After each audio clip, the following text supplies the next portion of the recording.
If you, professor, are open to learn from this student, you are going to be able to help with this information to other students, and you are going to be a better professor. I had no difficulties to play the trumpet until I was 14 or 15 years old, and in front of an audience of 2,000 people, more or less, I just couldn't play. It was that I got completely blocked. I went with my professor and I told him what happened, because I couldn't understand what was happening. And this is one thing about injuries or motor disorders, because my case was not an injury, it was a motor disorder. It's interesting, it's very difficult. I don't recommend anybody to do this kind of work because it's very difficult and sometimes it's very emotional. At the end, you develop a very deep relationship with your students, and at the end you want everybody to recover from some situation, and you are all the time looking for solutions, and sometimes it's not possible. So for me, it has been a very hard way to walk. For me, it has been very difficult, and many people just want to play the trumpet very well. That what it means to play the instrument very well. Playing an instrument means these 4 groups of skills. Then try to speak and say, yes, I'm going to help you, but I don't know how to do it. And being professor is not about being perfect.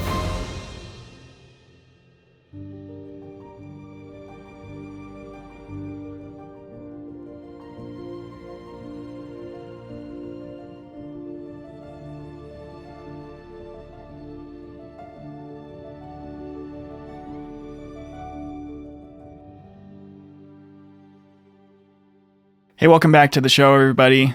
One of the things that I love about doing this podcast is that I get to talk to, on this show, people who have helped me on my own journey in different phases of it. And it's has had a lot of phases in the last 2.5 years. And one of those people comes from Spain, from Valencia, but he is currently living in Mexico. We worked together while I was still a student at BYU for a little bit. And I had the pleasure of just learning from him and of the varied experiences he's had in research about trumpet, about injury, about health, and all of the above. He has a PhD in learning difficulties, and really is just a smart dude. And I'm just really excited to pick his brain and hear his story today. So Dr. Jordi Albert, thank you so much for being here. Thank you for your invitation. Thank you so much. And let's just get right into it. So we were talking a little bit at the beginning, before we start recording, about your experience with injury as a trumpet player and how that kind of kickstarted this interest in this, really the career that you've had in research, and helping musicians get through their injuries. And so if you wanted to share your personal story with injury, let's just get started with that. Okay, of course. So first of all, sorry for my English. I hope it's going to be enough for express myself. Those things are especially personal, so sometimes it's difficult to speak about this in a different language than your mother language. That I can say that no worries at all. I had no difficulties to play the trumpet until I was 14 or 15 years old. And in front of an audience of 2,000 people, more or less, 1,000 or 1,500 or something like this, I just couldn't play. So I remember it was a polka. It's very popular to play this kind of polkas in Spain and Europe. And I can remember perfectly this piece, and the piece was like this. And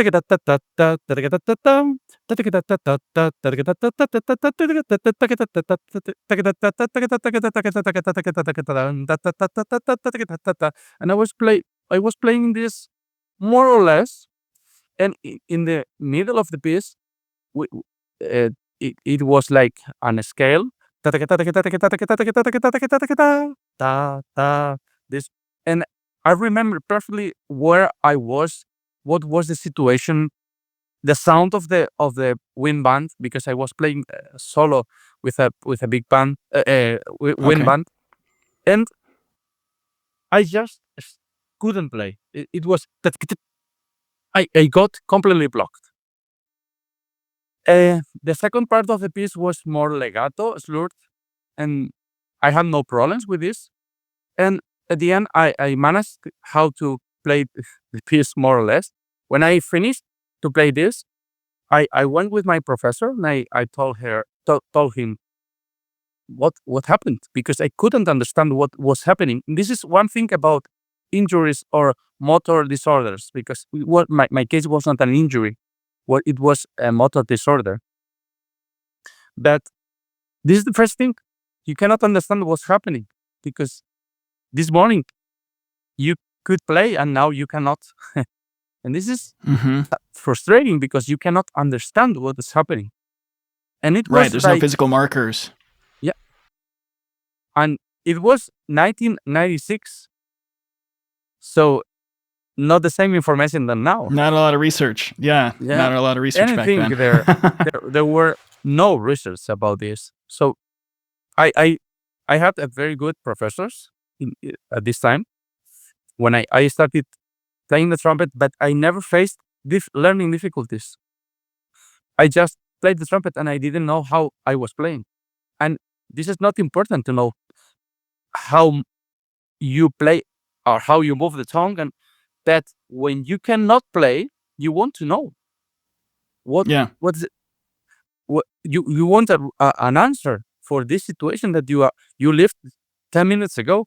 And my professor told me, don't worry, stop, rest for a week and everything will be okay in a week.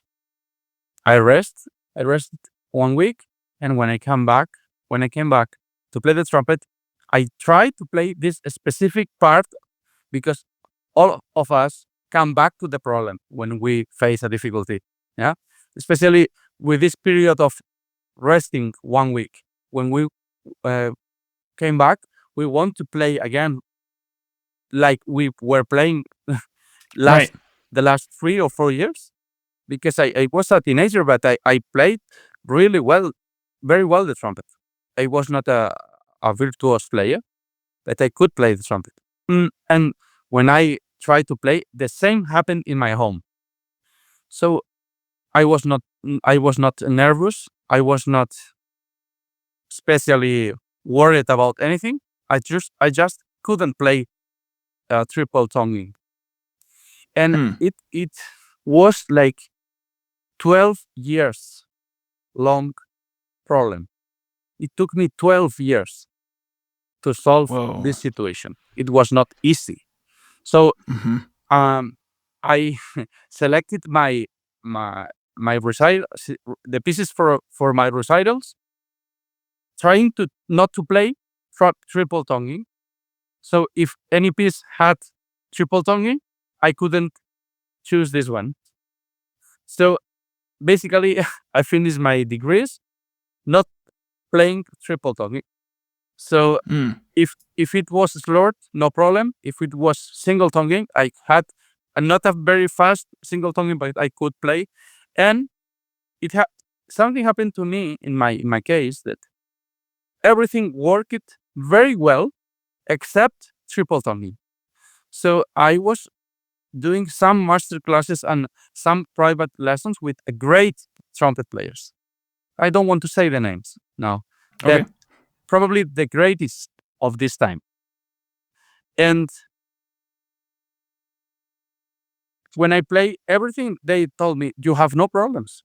But I wanted to show them what happened with the triple tonguing. And they say, okay, but you have just to practice more, or you have just to practice slower, because there were no understanding enough about the motor disorders at this time. Right. And it's not their fault. I can understand now that they have no information. They could play very well the trumpet.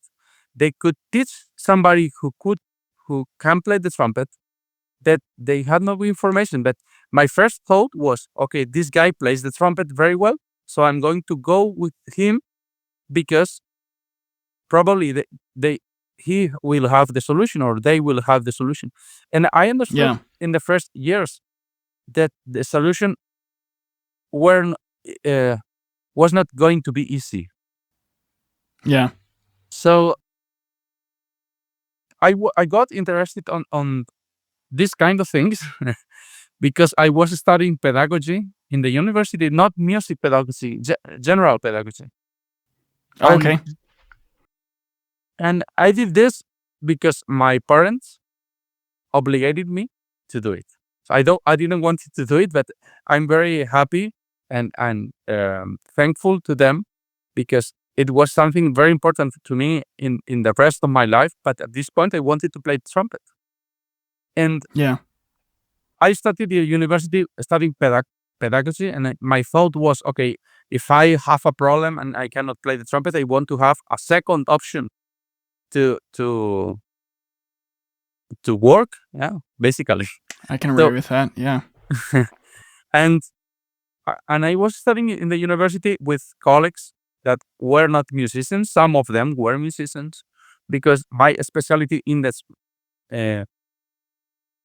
career of pedagogy was music education. But it's different than in America. Are not like this. You are studying music or music education in the music faculty or in the music building. Yeah, we were studying in the university building, and our neighbors were like psychology, and this kind of okay, environment. It's a different environment. Sure. So I was studying there, and I started to get interested on things about learning, and I was hearing about learning difficulties. This took me very deep in my experience, because I never thought that what I was facing was a learning difficulty. And it was very interesting to face the situation instead of a problem or injury or motor disorder, just like a learning difficulty. Sometimes you cannot do this. Okay? But especially when you are learning the trumpet in the process and you have no biomechanic injury, physiologically speaking. Right. And the motor disorders can be understood at some point like learning difficulties. At some point. That's very interesting. Yeah. So I started to think about my situation as a learning difficulty instead of as injury, or as something that nobody could explain me. But when I tried to look for strategies to face this learning difficulty, there were, in Spain, no strategies. Or the strategies were practice the mouthpiece, or practice slower, or practice long tones. And long tones were not helping me to play triple tongue. Yeah? How to face the problem with a triple tongue. And when it happened when I was 14 or 15, probably 15, but 15 and some weeks. Yeah. And when I was 26, 24, 9 years after this, I understood what was happening. One muscle of my tongue, the tongue is a very, very interesting structure. We think about the tongue like this part of the tongue, but the tongue has 9 muscles. The tongue and another 8 muscles, and one of these muscles touches this part here of the head. Yeah, the back of the head. Yeah. So we have a muscle here to insert it here to the tongue. And this muscle in my biology, that's crazy, was shorter, and I discovered this than the other side. One side is shorter than the other side. I went to do some diagnosis, and the doctor told me, if you were not a trumpet player, you never discover this. It's impossible to discover this, because it's slightly shorter. It was 12 to 15% shorter one side to the other. Oh man. Yeah, you're not going to see that on a on a Yeah, and picture. especially speaking, you cannot feel it. It's not possible. And Right, right. when I started to understand what was happening in my biology and how was the relationship of my biology with my biomechanisms playing the trumpet, and what was the relationship about my biomechanisms to my neuromotor skills, because it's a different thing. Oh yeah. One is the hardware, and the other is the software. Yeah. It's different Yeah. thing. So I started to understand little by little. It took me like 20 years to understand how the motor skills work in my body, and I started to help others to face some situations like my situation at this time. And I got more and more interested on this field of the trumpet pedagogy, because it's a very specific field. It's something that is interesting. It's very difficult. I don't recommend anybody to do this kind of work because it's very difficult, and sometimes it's very emotional, because when Yeah. you're at the end, you develop a very deep relationship with your students, or the people who is studying with you, like you and me. And at the end, you Hmm. want everybody recover from some situation, and you are all the time looking for solutions, and sometimes it's not possible. So for me, it has been a very hard um, way to walk. For me, it has been very difficult. At some point, I stopped to teaching people with this kind of situations for 2 or 3 years, because it was too much to me. And I wanted to say that from when I was 15 to now, I'm close to be 40, 44. And so it was like 30 years Hmm. researching about this. The first 10 years, I was just like blind research, but not because uh, blind review. It was a blind research, because I just Yeah. have my own case, and some people who was studying with me, like child, or um, some colleagues of my conservatory that wanted to know more. But after these 10 years, I started to research more and more and more, and I had more than 400 people studying with me with this kind of situation. So I have faced many Wow. different situations. It it was that was hard, yeah, because from this 400, I had people with focal dystonia. I had people with injuries. I had people who had accidents and broke the muscles. I had people who had um, Bell palsy. Yeah, Bell's when palsy. Yeah. Uh huh. yeah, Bell's palsy. And I had people who, because the Bell's palsy, the girl was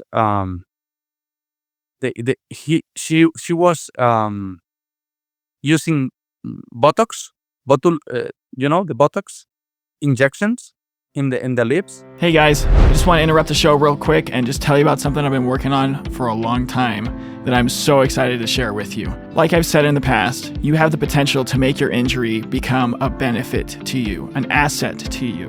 But at the same time, I know the feeling of being lost, not knowing who to turn to, where to go, what resources to use, all sorts of things, and also how to reframe the situation, the mental skills that's needed to be able to do that. And so if you are one of those people looking for that resource, that help, that coaching, I want to tell you about something I've been working on, and that is Musician Unchained. Musician Unchained is now the newest coaching platform for musicians going through injury. It is intended to help you view your situation in a way that benefits you and make the changes in your life that you need to become the best version of yourself because of your injury. your injury being the impetus for that change. I would love to be able to help you in any way that I can, even if that means sending you somewhere else to someone who can better help you. And so if you are interested in working together one-on-one, visit our website, musicianunchained.com/let's hang for more details. All right, let's get back to the show. I had people with oboe, trumpet, trombone, tuba, and this is difficult. It's something that is very difficult. It's not well known, and at some point, to me, was too much. I want to recognize this because I have the other side of the situation too. I have been inside of the problem, but I have been inside of the problem, but from the professor's point of view. Right. Because at the end, as a professional, you want to be outside. You don't want to be too much implicated with the situation. But at the end, it's very difficult to do this. I cannot do it. In my case, it's not possible. So at some point, I had like 60 people at the same time studying with me. Wow. With difficulties. So to me, it was too much because I wanted to explain this. One part of the injuries or the motor disorders or learning difficulties, because are not the same. Yeah, injuries, motor disorders. Yeah, I'm so glad you said that. Yeah, learning difficulties, but they share one thing, that is the emotions around this. If you cannot play, in my case, I couldn't play triple tonguing. Okay, I created an diagnosis or evaluation scale to speak about this. So it's partially limited. Do you have this word in English? Partially limited. So you can play, but something you cannot. It's very limited, or is paralyzing your playing. Right. So, right. In my opinion, there exist 3 different stages of any of these situations. So you can have learning difficulties, no motor disorder, no injury, just learning difficulties, but you can be completely paralyzed and you cannot play. Yeah. You can have an injury and you can partially play something, or you cannot play, or you can play Right. but not too much. Yeah, or you can have a motor disorder like my case, that you cannot play something, but you can play everything. The everything else. Yeah. So yep. My experience helped me to understand these 3 different situations with my point of view, from my point of view, as a motor practice system situation. So what it means is, motor practice is a system that is in your body, including my head and my brain, that has 3 different, again, 3 different things. Okay, the first thing is biomechanics. The first thing is emotions. Second thing definitely are biomechanics, and third is motor skills. So I will try to say this in English. I never said before, but it could be a good opportunity. I always say to my students that our motor skills based on our biomechanics is a small boat floating in a very, very big sea of emotions. Oh, 100%. So if you just try to make this boat stronger and bigger, you never win. It's not possible to win the sea. Yeah. Right. So right. We have to work on keeping this big sea in calm. So the first thing are emotions. Second thing is biomechanics, and third thing, the third group of operations are motor skills operations, because it's plural. We have a lot of them, yeah, and everything is connected. So one depends to the other.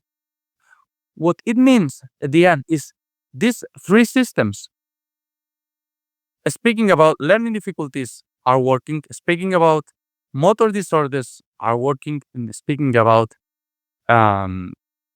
injuries are working. So what about injuries means, especially your biomechanics are affected. Right. Yeah. What means the motor disorder, especially your neuromotor skills are affected. Yeah. What And that's with used to like in focal dystonia and what you described, right? yeah. What it means That's what learning you're talking about. difficulties, that your motor skills are affected because a learning situation. Okay. But in all of these situations, emotions were affected or will be affected too. So it's demonstrated that more than 80% cases of focal dystonia, more than 80%, that's a lot, okay, it started with an emotional situation. Oh, Someone man. was dead, someone, yeah. So we were speaking, I had very difficult year in my life. And this year I want to speak about this. This could be interesting. Yeah. 4 months ago, Clark, I never told speak about this with nobody. Okay, so you are the first guy, and everybody is going Okay. to listen to me speaking about this. 4 months ago, I was playing Okay. here in this city. We are now. I'm in Campeche. It's a close. It's a Okay. city that is very close to my hometown, and I felt that my fingers didn't want to move when I wanted to move it. This is a focal dystonia. I could understand, but it was because I had a very, very hard situation emotionally. And you know what? Because I understood that probably this was happening because I started to relax, and I don't give Yeah. this too much mind, too much thoughts about, and the problem little by little Oh, yeah. stopped to happen. But if I didn't know this, it's very, very easy to start being affected emotionally, not because the things that happen in my life, but also because the things that is happening in my trumpet playing. So even if it starts Oh, with a absolutely. emotional problem, or if it just start with a biomechanics problem like injuries, at the end it will affect the emotions. This is the thing. So I'm sorry I spoke too much, Clark. I don't know if you want No, to you ask a gave me question. like Jordi. We could do like 4 podcast episodes about everything you just said. It's been so good. I've just been learning so much. Gosh, there's so many places I want to take this right now. First of all, I mean, so the kind of the premise of this show is giving people a place. I mean, you've seen it, so like you know kind of how it works, but like giving people a place to share their own stories, right?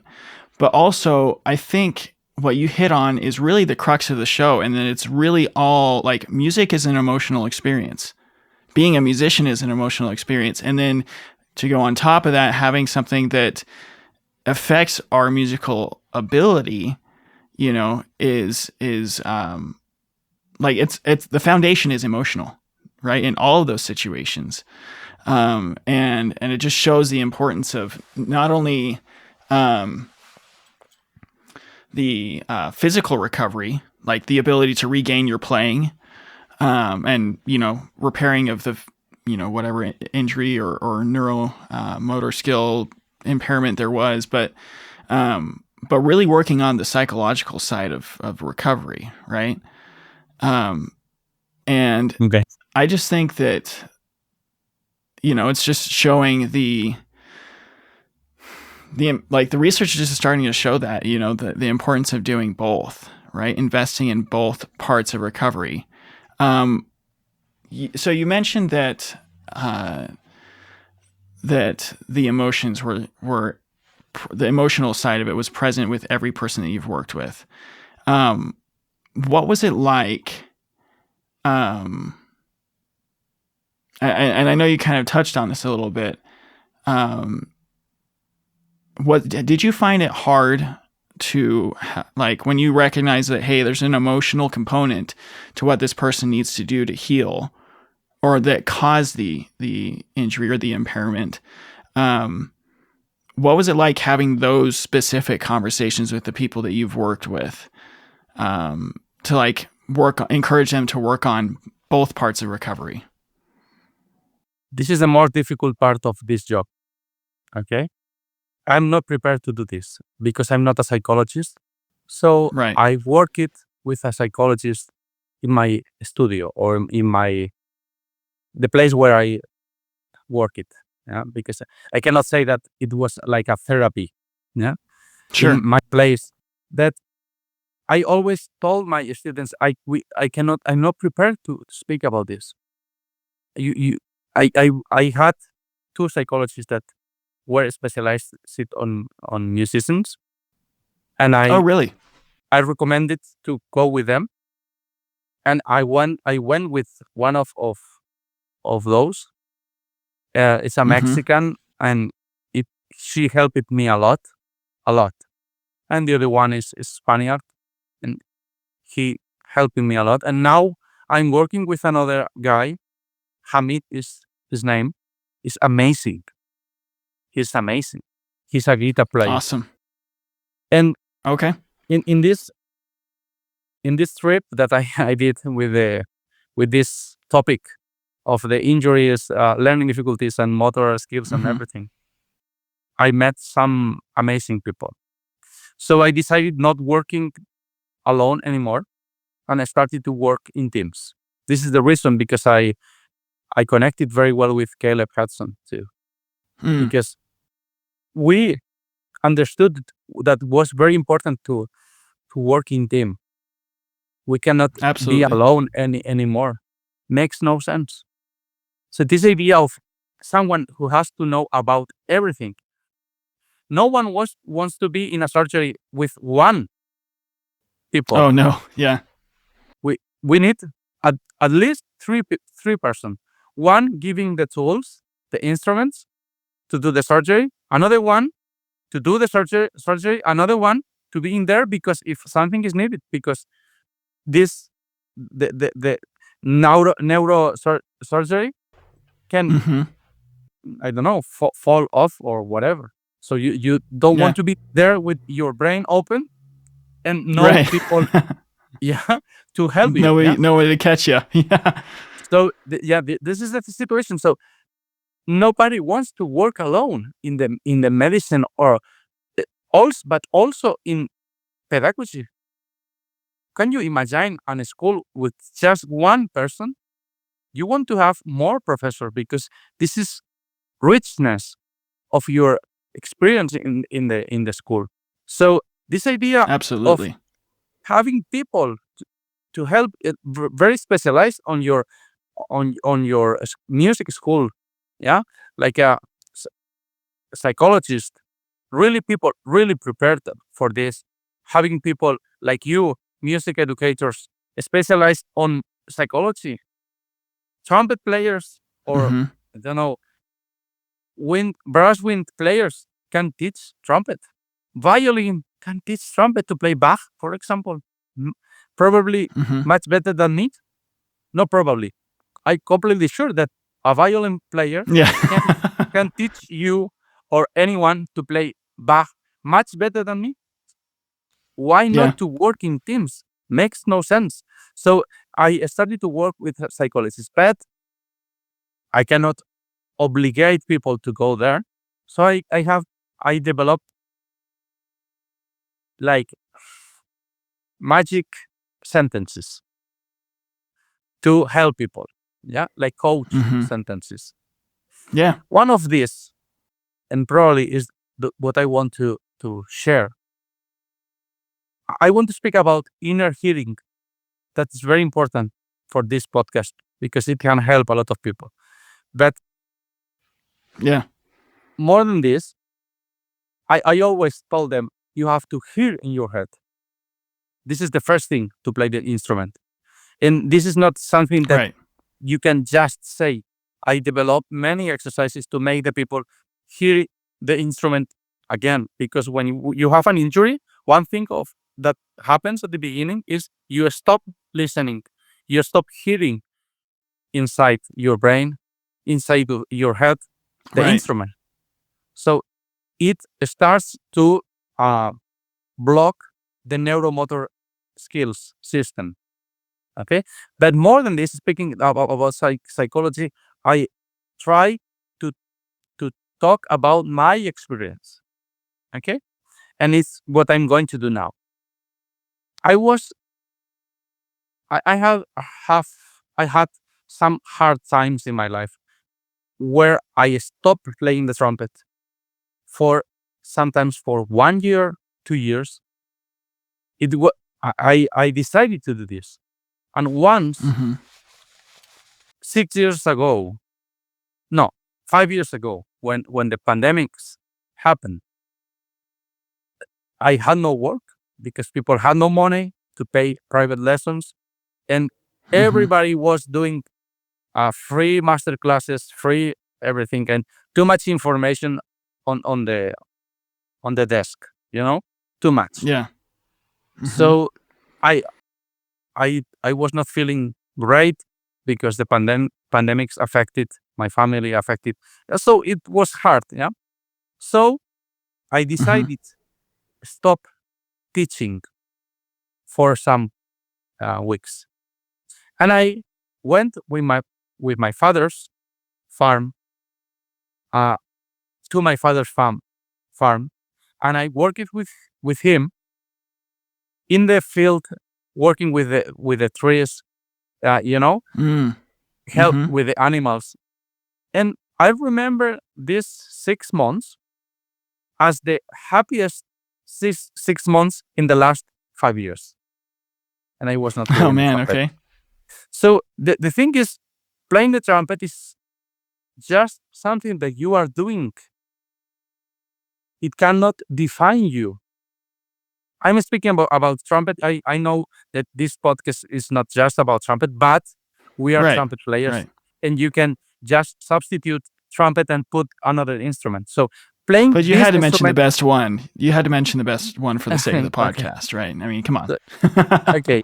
So you're playing this instrument, but this is something that you are doing. It's an activity that you have, Right. but it is not defining you. As much it defines you, much closer, close the closer is the problem. So when Mm-hmm. I was really um how you say in English, liberado, when you are Like I you feel freed, like yeah, you're free. You're not when liberate. You I feel liberated. That's what it really liberate, translates to. okay, Yeah. when I Mm-hmm. really felt liberate from Mm-hmm. the trumpet, I started to play the trumpet much better than before. Imagine that, right? Yeah. So why? Because I understood that I have two hands to work in the farm with my father if I need. So playing the trumpet is not the only one option. There are many and many other options that are legitimate. Do you have this word? Absolutely legitimate. Yeah, legitimate. Uh huh. You can do many different jobs and profession with a great honor, and you can feel very proud of everyone that it helps to this society. So play the trumpet just makes sense if you help to the society, and the only way to do this is to be uh, healthy in your Mm-hmm. emotions, your brain, and your playing. It's not about playing the trumpet, yeah, because it's very easy to play very well and very healthy playing, but not a healthy brain, not a healthy human, and at the end you are not going to play the trumpet as a job. You will play the Tomás in your home, or I don't know, any Bach concerto with a violin or whatever. Mm-hmm. But you are not going to play with others, because if you are not a healthy uh, inter um, emotional skills to speak with others, you are not going to find work. Mm-hmm. Work is not Right. possible. Right. So playing trumpet, in my opinion, playing an instrument, in my opinion, has 4 different group of skills. Okay, cognitive skills, and inside these cognitive skills is the inner hearing. I want to speak about this. Yeah. Okay, motor skills, that means to move, not to think about moving. This is a cognitive skill. Interpersonal skills, so it means to skills about being with others, and intrapersonal skills about myself. Discipline is an intrapersonal skill. Yeah, Absolutely. playing a lead trumpet is an Mm-hmm. interpersonal skill. But if you have a lack of intrapersonal skill and you play first trumpet and you feel just important in your life because you are the first trumpet player, not because probably you have Yeah. a problem with your fathers or your parents. You have problems with your colleagues. And the only way to have self-esteem is to play the first trumpet. You have not intrapersonal skills, and your interpersonal skills will be affected. So Oh, the only so way good. to find the balance is to balance these 4 group of skills. So for example, if you have a lot of analysis skills, of course you will analyze the pieces very well, you will find the phrases very well. But if you have a lack of motor skills, you cannot use this. It's not possible. Okay. But even if you have a very good motor skills and you have high notes, but you have a lack of understanding of the music in cognitive skills, and you have a lack of intrapersonal skills, this is very common. Yeah. You are not going to play the trumpet as a professional. So Right. many Right. people is really confused about this. And many people just want to play the trumpet very well. That what it means to play the instrument very well. Playing an instrument means these 4 groups of skills. So the thing is, Absolutely. if you can see that 2 of these groups are about emotions. And if I have to say, these 2 are the basis of the other 2 groups. Yeah. So the 4 groups are connected. So when I started to understand what it means to play an instrument, and I started to my PhD is about motor skills, how it works playing the trumpet, but you can extrapolate to any instrument. So it's possible to use the Mm-hmm. theory that I developed to, especially with brass or wind instrument, but you can use it in other instruments. So I understood Right. that these motor skills are not working alone, are always working with the cognitive skills, intrapersonal skills, and interpersonal skills. Because, for example, if you have no discipline, you cannot train the trumpet as is needed. Yeah. Right.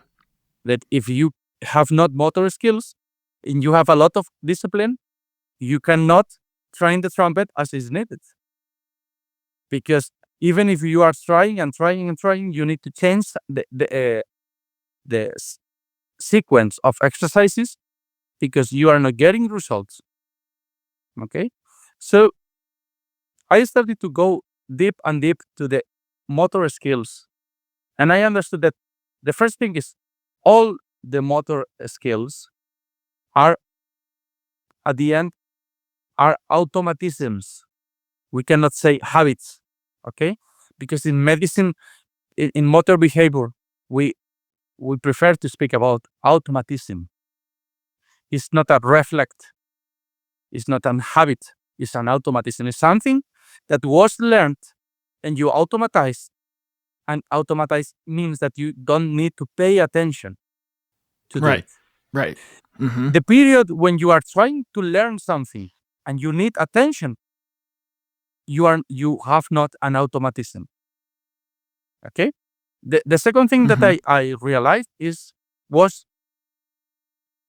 every single automatism is related with the others, not with some of the other, with the whole system. So you cannot move one of them and expect that anything is going to happen, or just the automatism around this are going to be affected. If you change the way that you blow the trumpet, you are changing your embouchure. Many people are not prepared for this conversation. That you don't want to move here. But if you change something and you improve the sound, it's because you change your embouchure. How to understand the change of the sound, the tone. If you cannot understand that something in your lips change it. So changing the way that you blow the trumpet means change your embouchure. So I did a lot of crazy experiments. You wanted to speak about the braces experiment. It was probably the craziest. Yes, I do. Yeah. and it helped me to understand much better how it works. Can I just preface this real quick, Jordi, before you get into it? So every middle school band director is going to thank you for what you're about to share, because from my experience, just observing band directors, one of the hardest things that they ever have to deal with, and you know this, is teenagers getting braces and their brass musicians getting braces, especially their horn players and their trumpet players. So what you guys are about to hear out there in podcast land from Dr. Albert is going to blow your mind. Okay. Maybe we can use a little bit more of time about this in some minutes, but I did an experiment. I didn't need braces, but I got braces during 3 years, not 1 week, not 2 weeks, 3 years, to understand what happens when you have braces, because usually these kids have braces during 3 years. It's not 1 week. Yeah. Some people after my experiment did some experiments, and I'm very happy and proud, using braces during some days or something that you could put, and that is not the same. And I can say it. We are going to speak about braces later.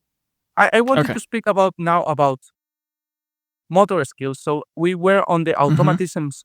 You can understand that it's the integration of different automatisms that at the end creates a system. Okay, that is interdependent one to the other. Okay. Yeah. Okay. This system is activated because an input, and as a system, creates an output. The output is the sound of the trumpet. Okay, this is clear. But what is the input? The input are not the thoughts about activating every single automatism. The input is inner hearing. So when you try to imagine a sound, the automatisms are created. This is the reason because are automatic to recreate some movement, some specific movement related with this sound that you imagine, and to produce the sound. When it happens, the system is checked and reinforce the automatisms. Did you understand me? Right. Mm-hmm. So this is a very simple theory, and that's true scientifically speaking. And we cannot move to match. It's not about my opinion about this.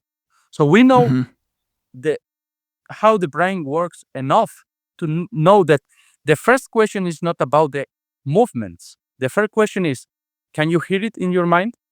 Because if you cannot hear it, you have no input. It's very clear with a high note in the trumpet. When you have the last high note is D, for example, or C, this is very common. Usually, you are not playing, you are not hearing this in your mind. You are just doing as much effort than possible, and you are achieving the higher note that you can play. But because it's the highest amount of pressure that you can produce. Did you understand me? Right. So Uh-huh. you have not You input. overshoot the note. You overshoot the note, right? Yes, but you haven't input. So it means that the system cannot be checked even if you play the right sound. Your mind cannot check the system because had no input. So this is the reason, because at some point you can play a very high note, but you cannot repeat it later because your mind had not the input. It was like a good luck. And because you had not the input, your brain couldn't check the system and remember or memorize this automatism. So it works like this. So for every professor, trumpet professor or music professor, it's very important to create the inner hearing and be sure that the system is checked. How it works, an example, for example.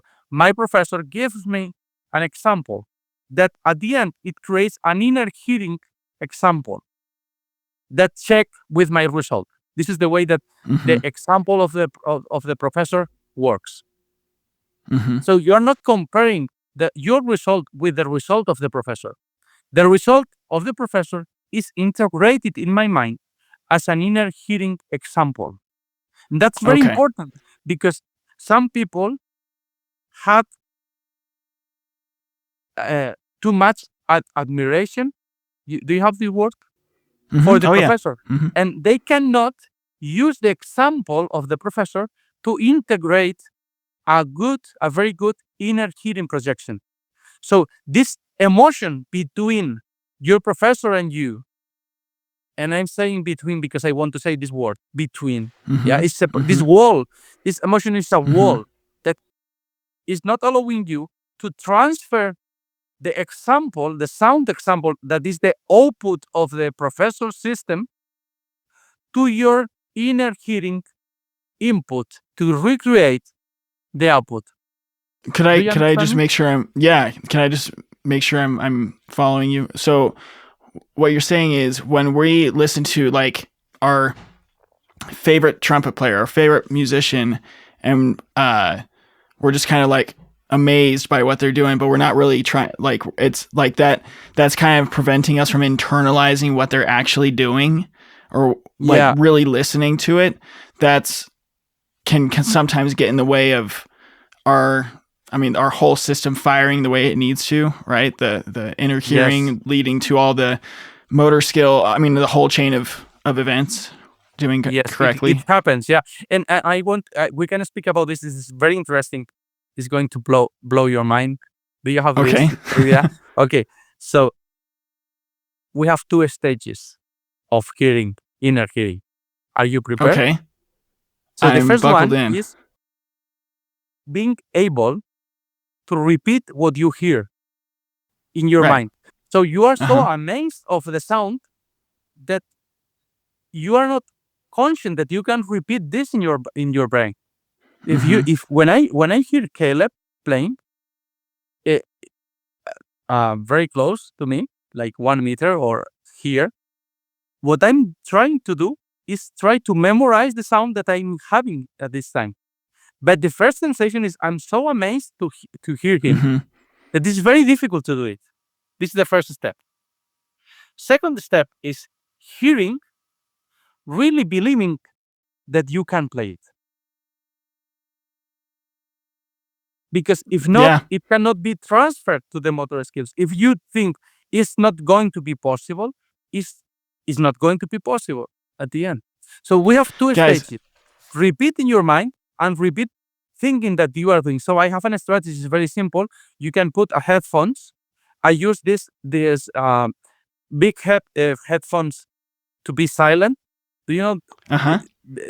This is like a security headphones or something like this that people Okay. use to not get injury in your heads in the buildings and everything. And I put a Right. headphones to hear the music and another headphones to be silent, not hear myself. And I play the trumpet, just hearing a great trumpet player to make Oh, my okay. brain believe that I'm playing the trumpet at this time. And I had I cannot say how good result in my own case I had with this.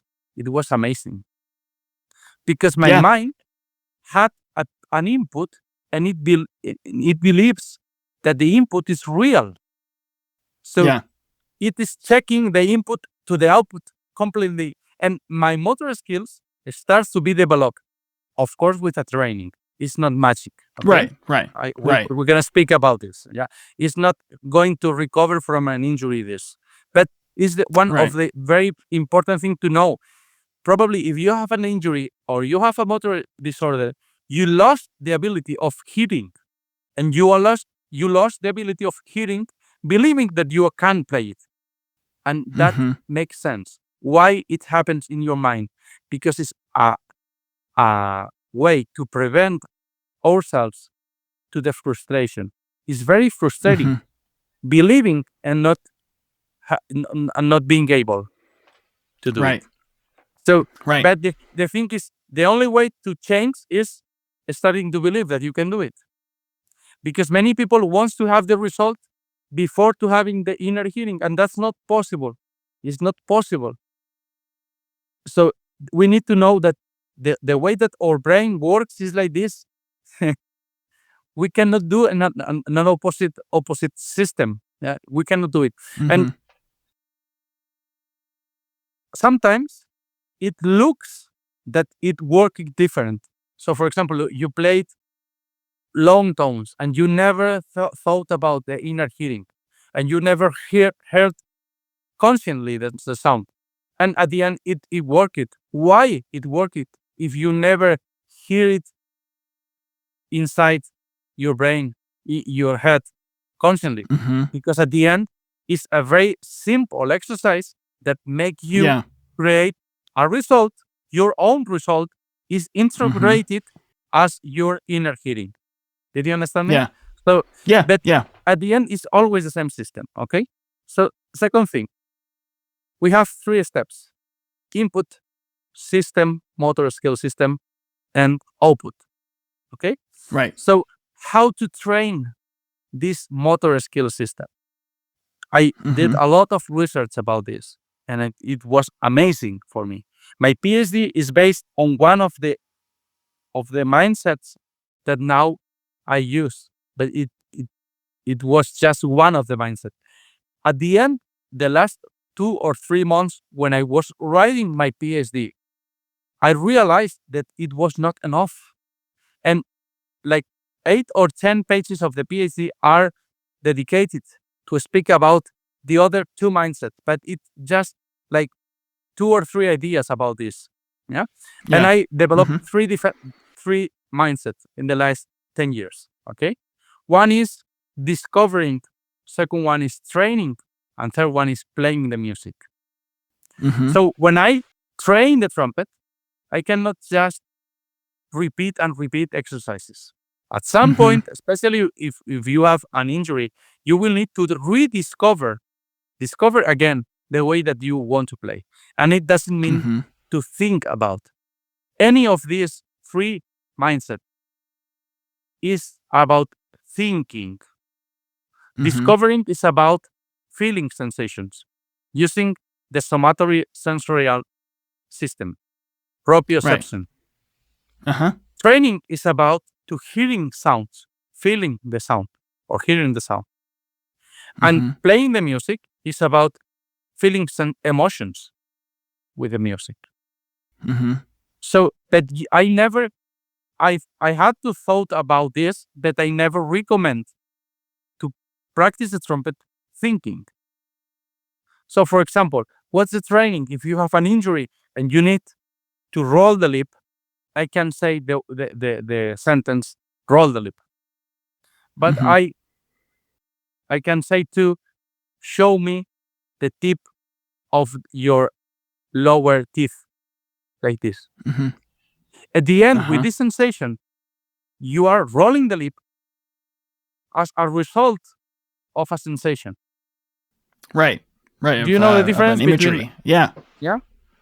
Mm-hmm. So it means that discovering means to try new things. Not everybody is prepared to do this. many people don't want to try something new. Right. Of course, if Right. you are playing well, very well, you don't need to rediscover. But I have worked as a professor with a very, very, very good trumpet players, and every one of them needed something Mm-hmm. to rediscover, and they are very open to rediscover many things, especially when they think that they can improve after being very good trumpet player. Yeah. So rediscover something. It doesn't mean that stop playing during 3 years or 1 year and change Right. your embouchure. You can Mm-hmm. rediscover something today, 15 minutes, and the rest of the practice you can train. So Mm-hmm. discover means the way that you want to play in 1 year, not the way that you want to play tomorrow. It's not possible to change Mm-hmm. from today to tomorrow. Okay. Mm-hmm. Training means to repeat, to being based on the result, to the output of the system. Right. It's like the motor skills part. Yeah. Everything is motor skills, but it's more based. It's a regular training. Repeat and Right. repeat and repeat. Right. Trying to play very well. But when you are discovering, probably you are not getting a good result. So Just discovering exploring. that you need to be very clear in your mind and having a very good sound in your mind, because you can Right. get lost very fast. Mm-hmm. Yeah, because the result is not going to be good. So the importance of having a very good sound in your mind is more and more important than in the training, where it's Mm-hmm. obvious that you need a good sound result. Yeah, Right. and good Right. inner hearing. Okay, and the third mindset that many players don't do it is just paying attention to the emotions. Mm-hmm. So at some point, the sensations are not important when you go to the training. That's very interesting because many people don't want to train with a bad sensation, but you will play Right. with a bad sensation many times as a Mm-hmm. trumpet player. Okay, but going from training to playing music means starting not paying attention to the sound. Always we have to pay attention, and start to paying attention to the emotions. You Right. can see trumpet players or any instrument player that can play with a bad technique, but they do a lot of music. I don't want to say that you can find many jazz trumpet players, many, Mm-hmm. that you can say, oh, this sound is not very good, but he plays or she plays amazing. Right. Right. So at some point, we can practice these three different mindsets in my practice, Mm-hmm. daily practice. So I just want to speak about what it means in injuries, learning difficulties, and motor disorders. Okay, we Okay. can use this, as I explained, with learning difficulties and motor disorders. Okay, no problem, Mm-hmm. Mm-hmm. because both can be recovered partially, at least partially, with motor training. Okay, Mm-hmm. but you cannot apply this to injuries. Right. Yeah. Right. Why? Because if you have a broken muscle, And it's got to heal. yeah, you cannot do it. Okay. So when Mm-hmm. we have an injury, we need a diagnosis, and I'm Mm-hmm. not prepared to do a diagnosis, as I didn't Right. want it to do psychologist therapy. I cannot do diagnosis, so I Right. recall somebody who can do it, neurologist or physiologist or whatever is needed. Mm-hmm. Mm-hmm. And when we find where and what the injury is, we can develop an special training to work about this. But Yeah. if possible, is needed always to, if possible, because at some situation here in Mexico, when you cannot stop playing because a family depends on your playing, Mm-hmm. but if possible, Yeah. it's preferable to recover from the injury, have a surgery or whatever you need, and Mm-hmm. after this, come back to train.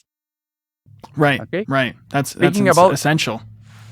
injuries. Yeah. Mm-hmm. Speaking about neuromotor disorders, put the focus where the motor disorder is, and you will need to rediscover and be open Mm-hmm. to rediscover, because many people with motor disorder don't want to rediscover the play that they are doing.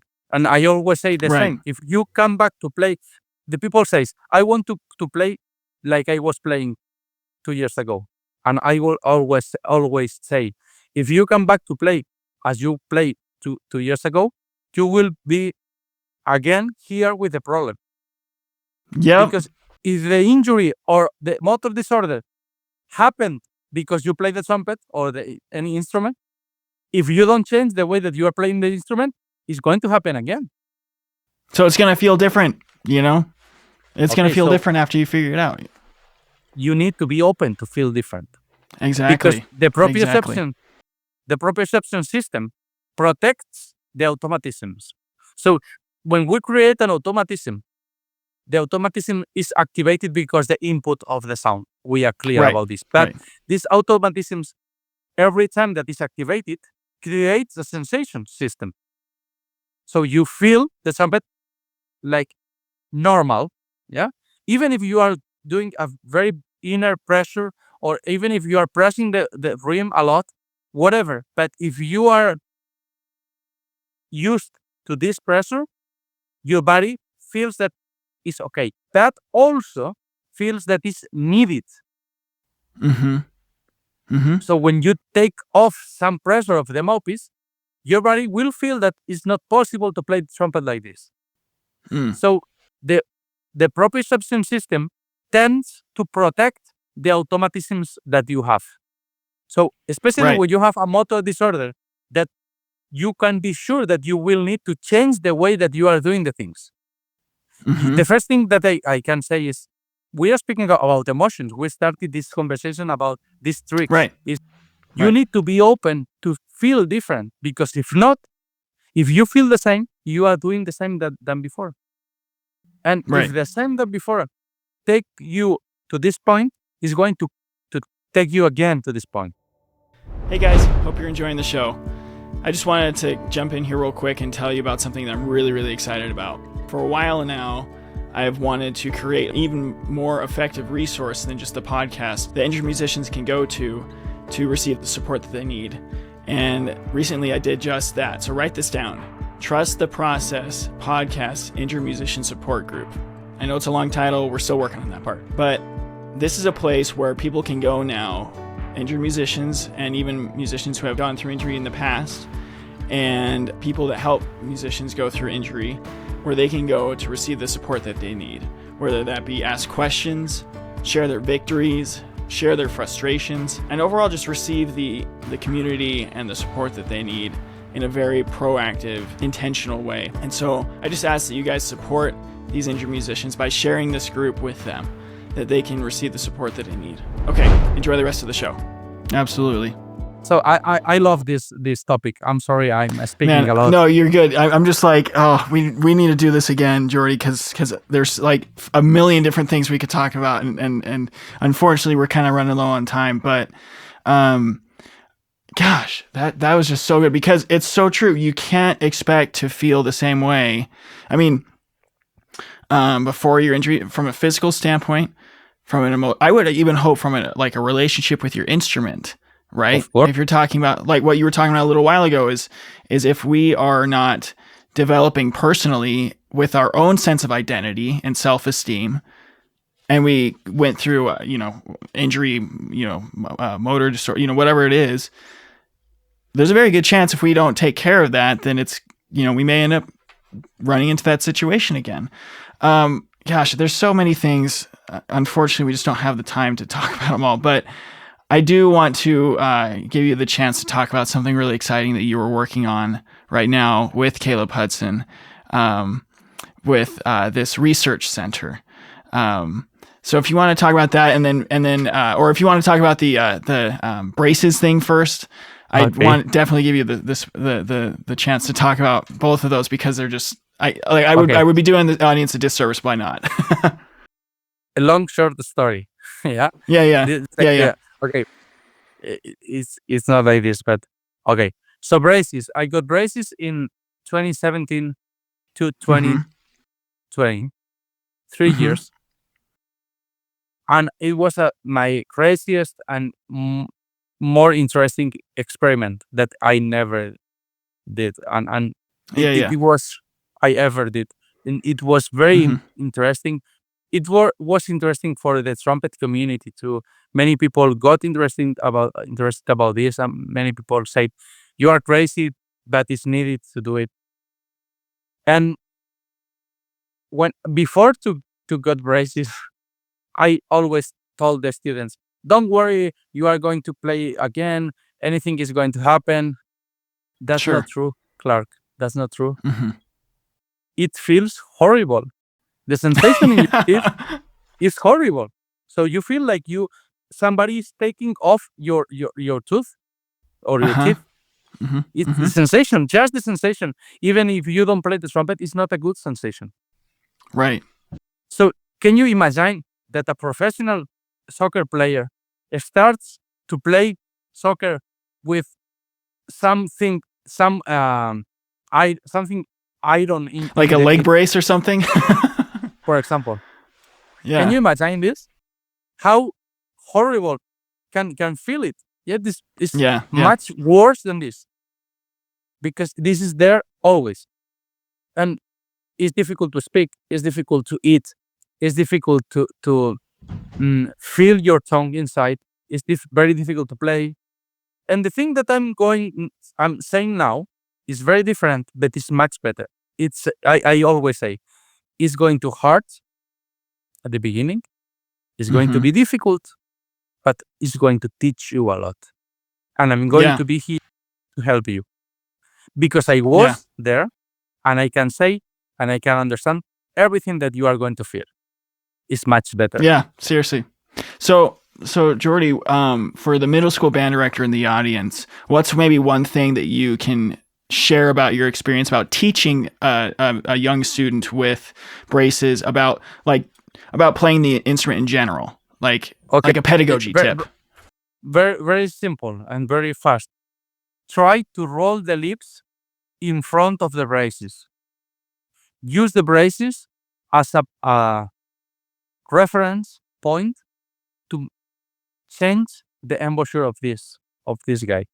It's a very good opportunity to change the embouchures that were not working. And why to do it?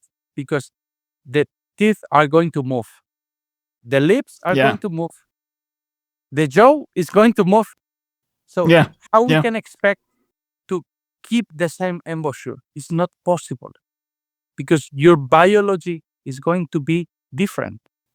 Right. So the Right. only thing that is going to be there, the 2 years or 3 years with the braces, is this line, this piece of metal of that Mm-hmm. you have there. So if you roll the lips just over this this wire that you have here, like this, Uh-huh. and you start to practice, very easy you get the high notes. And it doesn't mean that I am recommending to do this embouchure for everybody. It's Yeah. just for braces. And when you take off the braces, you just release the embouchure, and the embouchure get a regular embouchure, and that's all. This is very fast tip. Okay, Interesting. Okay, so can I but just repeat back just to make sure I'm understanding you? okay, So okay. when we got braces, we have a wire here. Have you Right. ever seen? Right. It's, yeah. Mm-hmm. So what's the name of this piece? Why? It's Yeah. okay. Just I've never had braces, but I think it's just a wire. Yeah. Okay.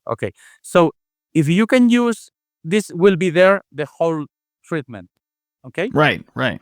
So this is the only thing that will be stable during the treatment. The incisive are going to change. The jaw is going to change. The lips Mm-hmm. position is going to change because the teeth is going to change. Okay. Right. The Right. only thing that is going to be stable is this wire, more or less stable. Right. Okay. Right.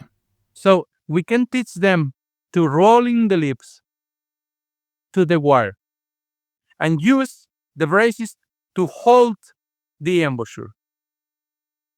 and it Interesting. prevents to cut the lip inside. I did it. So I'm not trying to Uh-huh. say something that I didn't live. I can say it because Right, I right. lived this.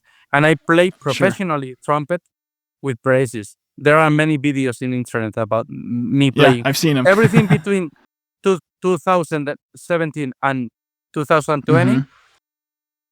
is with braces. And I recorded, but it took me time. I thought that it was taking me like 1 month, and it took me 6 months to play again professionally. To me, Mm. I had the Hmm. PhD. So in Hmm. fact, it was interesting because the last day that I wrote, the last day that I was writing the PhD, when I finished, I went to the orthodontist to got the braces. Oh, okay. So the braces started when the PhD was finished. So the PhD has not this information, but I had the information of a PhD about this, about learning Sure, difficulties. sure. So, and it took me like 6 months to understand what was happening. And I have a lot of videos of mine trying to play and really hard. And this was the only thing. I tried something that is a plastic piece that you can put there on the braces. Hmm. And it's very difficult to play with this. The only solution Yeah, that I applied in my own case, and I applied later with students, was this one. sure. And Okay. relearn to play, because Right. it will take time. But if some students put the braces and can play, okay? It's Hmm. okay. You can keep playing with the old embouchure, but this teeth is going to be moved. These lips are going to be different, especially because they are in row. So the lips is Hmm. going to be different, They're not gonna be just because pushed the out. orthodontist, because they are going from 15 to or 12 to 18 years old, Hmm. for example. Hmm. Right, So at, right. at the end, they are growing up. So this is going to be and use a sequence. So use phases. First phase. So it will take like 3 or 4 months. Another tip, very important. Try to Hmm. try to play middle and high notes from the beginning. Don't Oh, give okay. the embouchure the opportunity of being relaxed on the low notes, because one thing that we don't explain before about the motor skills is the system that regulates or practice is a self-regulated learning. It means that the learning will be adapted to the difficulties that you are giving. So Yeah, as yeah. bigger is the difficulty, the better needs to be adapted the motor skills. Hmm. Do you understand me? For example, if you just give this Yeah. guy medium G, the motor skills will adapt to play medium Right, G, and right, probably right. will be limited to play high C.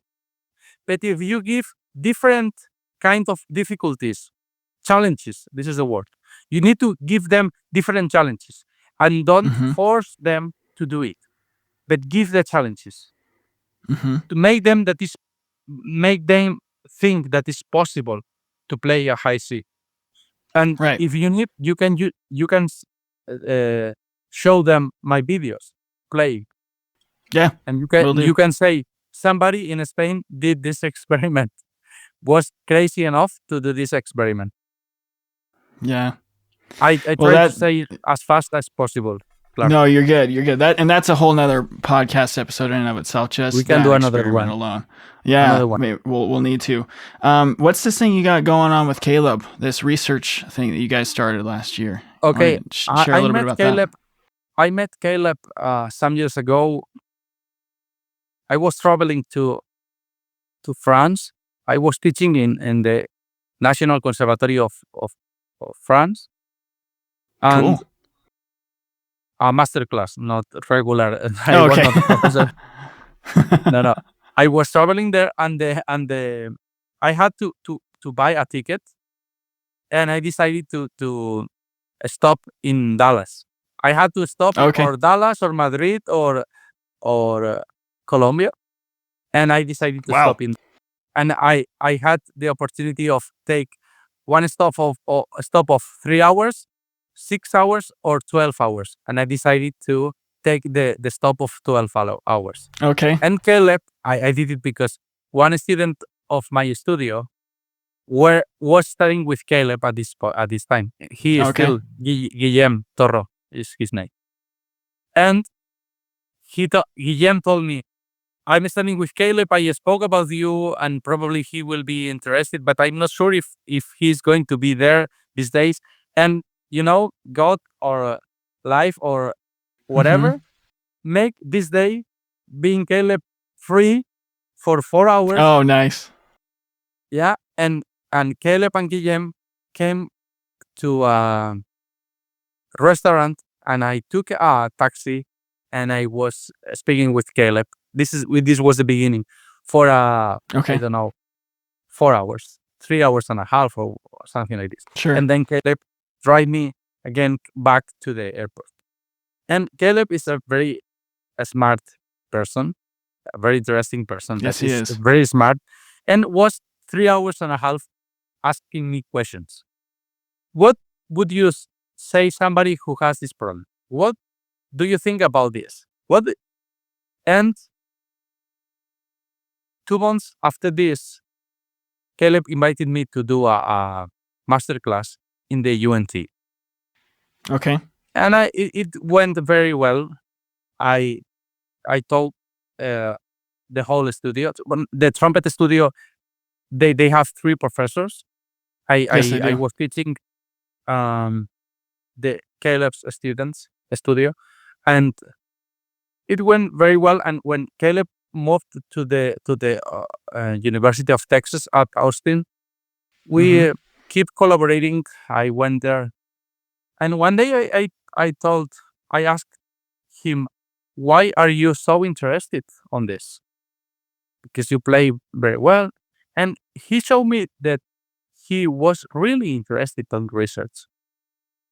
There are many players that refuse the information and think that Yeah. it's going to make them play worse. And I agree Right. with that but I explained Caleb this idea of 3 mindset, and he's using this idea in the master classes and everything. And fortunately, he gives me credit, and it makes me Yeah. very There you happy go. and help me to have more students. But when we were speaking about this, I think he got more interested on thinking that science doesn't mean to think about, to give thoughts to the players. Yeah. For example, when we research about football training or football players, we are not. This information is not to be transferred directly to the football player. There is a process where this information is transformed into exercises, into strategies, into. Right.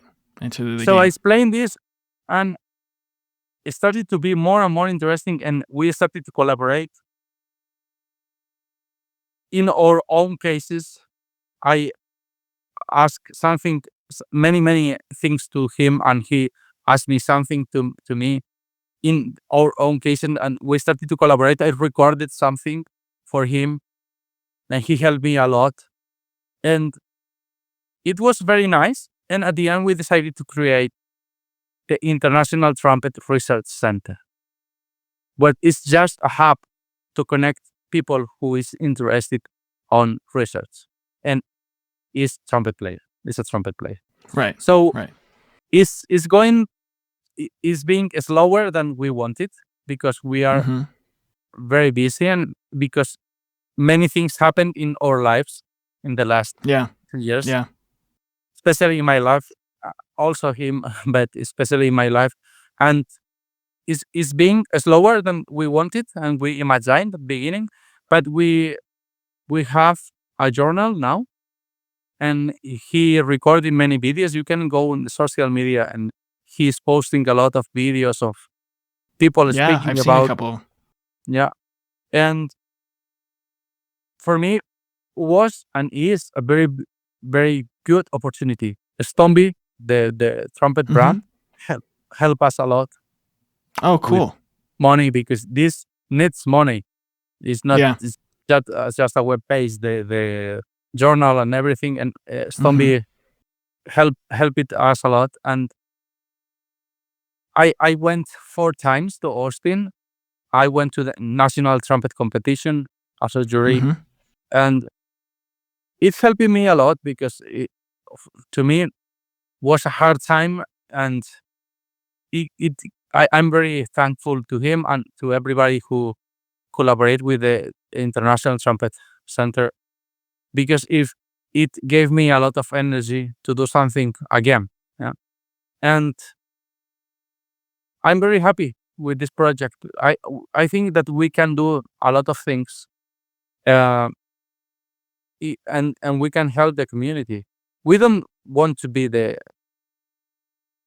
only one who research in trumpet. We just Right. want Right. to connect people to do it very well. And even if the ideas are different, we don't want to convince anyone to do different things. We Mm-hmm. just want to be open to be criticized, and to criticize something if it's needed, to help the community to use the scientific information to grow up our community, and to Mm-hmm. improve the way that we are teaching trumpet. But also, the idea is not just about trumpet pedagogy. We are researching. He is researching about trumpet performance, Yeah. because he is a very good performer, a good Yes, teacher, he is. good professor. And there is a research line about performance research. This is Mm-hmm. a kind of research, and we want to really use these research lines as one of the most important lines, because sometimes we forget that just playing the trumpet, just playing the trumpet because playing the trumpet is a lot, or playing is not researching, but playing is researching, especially when Yeah. you prepare a repertoire about, I don't know, classical music, for example. Sure. You Sure. need to research. So Mm-hmm. we want to give the give importance to this activity of the trumpet player about preparing music as a researching process. Awesome. Well, that's so cool. If you have any materials for that, I'd love to share that with the audience as well in the show notes. Well, hey, listen, Jordi, Dr. Albert, this has just been so amazing. Like I said, we could split this. Everything we talked about could be an individual podcast episode, and we may need to just do that over the course of the show. I ask my guests 2 questions at the end of every episode, and I think I'm going to take a little bit of a different turn today, because you touched on something that no one has ever expressed on the show. Because I've had the fortune of, I've been very blessed to have some of the top researchers in this field and the top people that like people go to when they're going through an injury. And I don't know if I've ever had somebody talk about helping musicians recover from injury or playing difficulties the way you did, from the practitioner's standpoint, from the teacher's standpoint. The first question that I'd like to ask is if, I always ask my guests, if somebody were to come up to you and say, hey, I'm going through an injury, what's one piece of advice you could give me? That's something I want you to touch on. But also, if you could speak to other teachers like you who are trying to help musicians who are going through an injury, but because this is a small field, there's not a lot of you guys out there.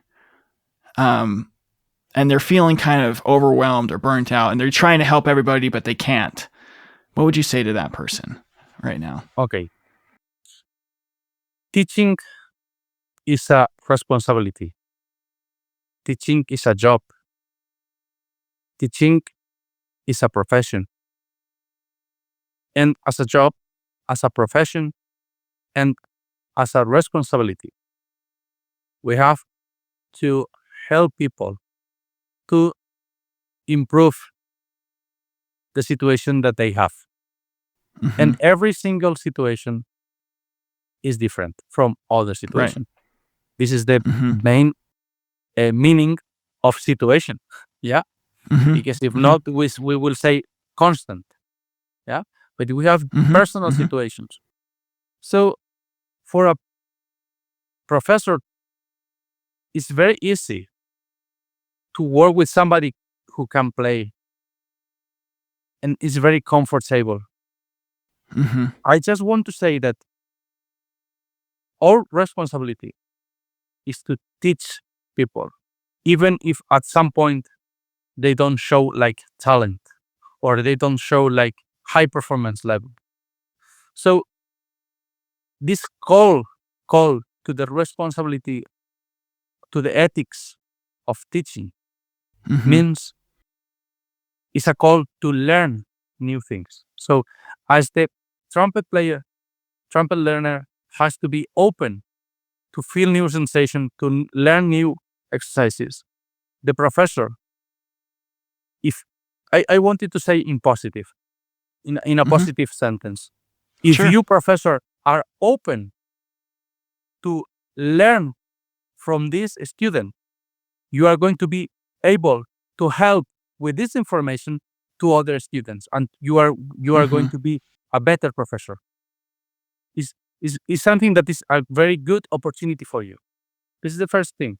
Second thing, there are many people like me, and I'm open, and this is I'm an offer for the trumpet for professors or even other professor.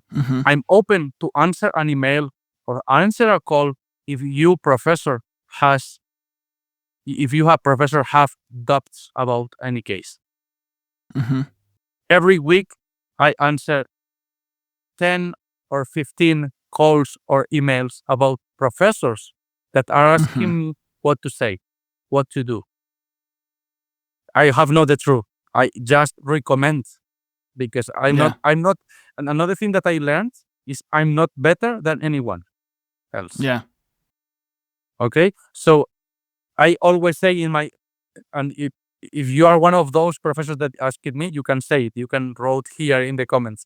I always say the person who has more information about this case and who is more prepared is you, not me. I'm just trying to give you some ideas. This is another thing. So you, professor, are prepared. You are smart. If you are thinking about this, you are open. So use the opportunity and use the people that we want to help with our information and try it. And please be careful. Okay? It's preferable to speak with honesty. How you say honest? To be honest. Honesty, I'm sorry. To speak with honesty with your students. I don't know how to do this, but I'm going to try to learn more about this. Then try to speak and say, yes, I'm going to help you, but I don't know how to do it. So I did it both. Yeah. And the first one is much better. To being honest. The second one is not because you don't want to be honest. Yeah. Because I always wanted to be honest with my students. That many things around the trumpet professor's profession means like to being perfect. You can miss anything. Right. And being professor is not about being perfect. It's not possible. Right. You are to make mistakes. So the thing is, trying to be more than honest is try to know that you are not the last solution. The last solution, it will sound very sad, but the last solution, not the solution, the last thing that is going to happen in our lives is our death. It's not about, it's not we stop playing the trumpet. It's not going to be the last thing that is going to happen in our life. There is going to happen many other things, or before death. So the thing is, what we are doing is just something that is in our responsibility as a professor. Right. It's not something that anything is going to deuda, ¿cómo se dice debt? How are you using it? Like a I debt. want to Yeah, say, yeah. So a debt as in like something that you owe. Yeah. yeah, it's something, it's just in my responsibility. It's like this. It's very simple. If I have no the information, look for the information. If you need information, I have some information, but because I think that my information is not the best, I will give you the information with honesty, as honesty as I can. I Yeah. try to do it this interview with this honesty. Yeah, I have Yes, know you the did. truth. That's important. That's very important. If you can put from the beginning of the interview is I have know the Yeah. truth. When I say that it's not my opinion, is because some system that me and other researchers discovered looks like is something that is a rule that always happens. Yeah. Yeah, It's this not kind of always like system that. of input system and output, or when I spoke about the four groups of abilities, that and the second thing is don't be worried. That's important. If you're a student, because the student is not yours. The person who is studying with you, go with a different professor. Yeah, that's important because many of us are worried when you move to another professor because it's something emotional too. Yeah. So Yeah. I'm not sure if I am giving a good. Well, no, I think Jordi, I think you're hitting the nail on the head. You said it so beautifully earlier when you said it takes a team. You know, regardless if there's a disability or injury or what, from the professor's point, it takes a team to help this musician. From the musician's point, it takes a team to help you get through it. Like, I'm still working through mine. You've been a part of my team. So many others have, and they've all given me bits and pieces, right? And to your point, because I've worked with somebody at this point in my recovery, doesn't mean that going to another person for another part of my recovery or thing, there's value in both, is what I'm trying to say. And there's value in that team. Now, you don't want to be like going every lesson to a completely different thing, because then you're not going to be internalizing anything. But for the sake of the professors, I think you just said it so beautifully. Is like, you can't do it on your own. To those of you out there who are trying to help musicians get through their tough times and their injuries, their motor disorders and stuff like that, you're not going to do it alone. There's people out there, and I think this is, like I said, this is the first time anybody said that on the show, and I'm so grateful that you did, because I think there's going to be a lot of professors and practitioners out there who are probably feeling kind of frustrated, that there's all these people who need help, but there's not a lot of people who can help them. But that it's a collective effort, right? Yes, and so yeah, it's the only way to solve this kind of situations. We are not going as humanity to find anything alone. It's not possible. Right. Even if one individual finds something, it's because society put the system to do this, gave him or her the circumstances to do it. I want to say something, but I will need some translation. Okay. How you translate protagonista is the first role in a film. Protagonista. How you say this? Oh, protagonist, like the hero, right? The hero. So the protagonist. The best tip that I can say to the professor is, the protagonist is the student, not you. That's so good. Yeah, it's true. It's true. And sometimes it's not because we want to be the protagonist, but the society gave us the role to being the protagonist. Right. I didn't want this role, but every single person in the conservatory gave me the role of protagonist. To me, but I'm not the protagonist in this game. The protagonists are the students. Yeah, absolutely. This That's is so well put. the idea. So thank you, Clark. I was very happy to speak. I started to speak English again because I didn't speak in the last 3 or 4 months English. I just was speaking. Yeah. I took some lessons in English, but not very very often. So it helped to Yeah. me, and I was very happy to speak about this idea. So thank you. I'm happy to see you doing this work. Thank you for doing this, and I'm happy to see you being happy doing this. I'm happy for you. I appreciate you saying that. Thank you for saying that. It's brought me a lot of joy to be doing this service for everybody. And I mean, the last thing, I mean, this, but like the last thing I always ask my audience or my guests is, has this been worth it? To like, has the experience of your injury or your motor disorder or whatever the case is for each guest, has it been worth it to you? To thinking about all that you have discovered and helped and learned and everything, and like vale la pena, right? Sí, vale la pena, right? And because that's everything, yeah. Everything that happens in your life, it's worth it because it's your life. You don't have another one.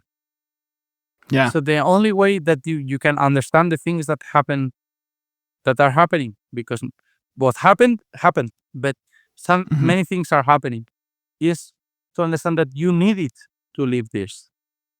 Right. If you believe in God put it there because you need it. Yeah. And everything, even the hardest situation, worth it. So I say well, worth it? Yes, you did. Yeah. Jeez, Jordi, I'm getting a little bit emotional here because I know everything you've been through. Yeah, it's very true. I cannot speak too much about this, but through the hardest situation that I had, a very hard situation. Yeah. When I was there, I felt the deepest peace in my heart that I never experimented before. And it was very sad, very intense, in a very different ways. But it was what was happening. I just wanted that around this situation, I just wanted to everyone was in peace. Is that correct? Yeah. I just wanted this. I was not thinking about trumpet. I was not thinking about my ego. I was not thinking about, I just wanted to be in peace. When you have a problem playing the trumpet, you can, or playing an instrument, I can truly say that this is not the biggest problem that you are going to have in your life. If you live enough, you are going to have bigger and harder problems than this one. So this is a very, amen to that. I don't want to minimize. But it's not the hardest. I can say it. Yeah. It's not the hardest. So face this situation like it's hard, but it's not the hardest. Many things are going to happen better and worse than this one. Yeah. Well, Dr. Albert, Jordi, thank you so much for everything you talked about today. I think there's just going to be so many people that are going to be impacted by this conversation that we've had, and by future conversations we're going to have for sure. So to everybody out there in podcast land, thanks for joining us. This has been I hope you guys took notes, because I certainly did, on an old parking ticket that I have. So So to all of you out there in podcast land, thanks for joining us for another episode of the show. Reach out to me via email, social media. You can send me a text as well, although I can't necessarily respond to those. And if you feel so inclined to make a donation, that is also available to you in the show notes. And join the newsletter so you can keep up with all the happenings with the show. And lastly, if you are interested in if you're going through an injury and are interested in exploring a coaching relationship between us through Musician Unchained, that's also available to you in the link in the show notes. So until next time, keep on keeping on and keep trusting the process. Hey, thanks for tuning into this episode of Trust the Process, the official podcast of Musician Unchained, the newest coaching program dedicated to helping musicians navigate and overcome injury. But before you go, I have a few quick ways you can stay connected and support our growing community. First of all, I'd love to hear from you. Shoot me a text with the link below and share your thoughts, questions, or just say hi. You can also check the show out on Instagram, Facebook, and TikTok. We also would love to see you in our Facebook support group, Trust the Process Podcast Injured Musician Support Group. If you found value in today's episode, consider making a donation to support our mission of empowering musicians worldwide. Every contribution helps us create more content and resources for you, so visit link number 2 below to support the mission. If you decide to donate, I'll send you my newest resource, the Injured Musician Toolkit, which is an ebook designed to give you tools to help you get through your injury. Subscribe to our newsletter to get exclusive insights, tips, sneak previews of episodes, and announcements straight to your inbox. Act now and I will send you a free gift. So sign up at www.musicianunchained.com/newsletter. And if you or someone you know would like to go deeper with me in the topics of injury and mindset, head over back to musicianunchained.com and check out the Let's Hang tab. As always, I want to thank Daniel Baldwin, my audio engineer, and my sister Dana Lovell for her help with the promotional materials. There is no podcast without them. But before I go, I want to tell you how much I deeply appreciate your time and support. You are not alone on this journey. There are musicians and educators out there who need this resource, and we need to get it to them.